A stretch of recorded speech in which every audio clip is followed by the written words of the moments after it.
TCGs are positively booming. There's never been that much variety before, but with all the choice comes the pain of choosing the one TCG that you should invest or sink your hard-earned money into. How and where on earth do you even begin? Welcome to my daily struggle, and welcome to the world of tabletop goodness.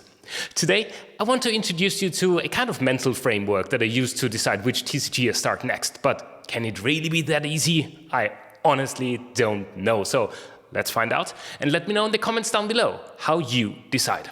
Number 1, rules, or what I like to call, what is the TCG you want to play even about? No TCG will ever be really fun if you don't like the way it plays. Some good old-fashioned rule reading can get you quite far, or watch a YouTube video or Insta Reel or TikTok. The possibilities are endless anyways. As long as you know whether you will like the way it will play, you should be good. And if that's not enough, Tabletop Simulator or other online services can let you test drive the game digitally before getting into paper and cardboard territory. Number 2, money. Unless you own a stash of ancient dragon gold, and if you do, please let me know how you came across it. I need to know. Your available funds will most likely be limited, which leads us to the question of how much are you willing to spend? Not all TCGs are created equal, and not every booster pack gives you the same bang for your buck. Some TCG boosters are just a few cards. Think Pokemon, for example, which currently stands at 10 per pack, and it comes in a bundle of actually 6 per bundle. Whereas others have way more, like Magic with 12 per pack, or Flesh and Blood with 16. But also not all your money should be spent on random booster packs, unless you like cracking packs, but we'll look at that in just a bit, as the chance to get a workable deck could be quite low. As could be the chance to get that card that you saw that you need to have right here, right now. Well, oftentimes buying singles is a very good advice, but this depends on card availability around you, and sites like TCG Player or Card Market are your personal friend and your wallet's enemy here. Number 3, goals. Simple as that. What do you want to do with the game? Collect it? Play it with friends, family, your significant other? Or will you go all Wall Street on it and start investing? Like to crack open packs because you can? All different goals and valid reasons to get into a TCG. So what's yours? If you want to collect sets, will there be enough product? If you want to invest, what's the market looking like where you live? Is there even an interest in the game? Say you back Kickstarter XYZ. Would you be able to sell anything down the line? Or will that crowdfunding adventure be less wall and more one-way street? Do you want to crack open packs because you like the thrill and excitement of opening packs? Trust me, I feel you, but it might not be the best way to finish your collection. Well, define best way anyways, I guess. So maybe most efficient is the better word. And with regards of who you play with, well, let's look at number 4. What's your community? You might have found the best game ever. You're sitting on some banging decks, but you don't find anyone to play with? Bummer, that. If you don't have a kid, wife, hubby, significant other to play with, check out what your local community plays. If you can't find a game that has regular meetups, tourneys, or general support in your area, chances are that you will most likely not get to play this game that much.